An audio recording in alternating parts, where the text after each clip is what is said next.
ભગવાનનું નામ સ્મરણ, ભગવાનનું નામ તમને જે પ્રિયતમ લાગે, જે પ્યારું લાગે, રામ, કૃષ્ણ, હરિ, હા, જગદંબા, અંબા, તમને જે તમારી કુળદેવી પ્રેમ ભરેલી લાગે ને, તમને જેમાં મન ઠરતું હોય ને, આજથી નિયમ કરજો. હા, કે ઘરે જતા જતા રસ્તે ચાલતા ચાલતા નામ લેતા જજો.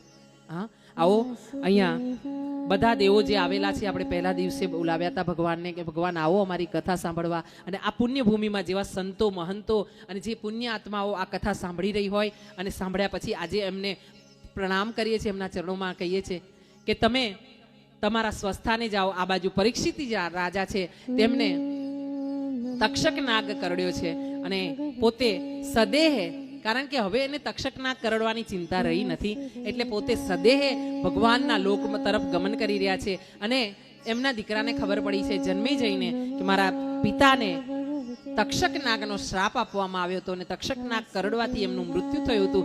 જન્મે જઈએ નાગ સર્પ યજ્ઞ કર્યો છે અને મનસા દેવીએ આસ્તિક મુનિને દ્વારા એમને રોક્યા છે. મનસા દેવીના પુત્ર આસ્તિક મુનિ છે. આસ્તિક મુનિનું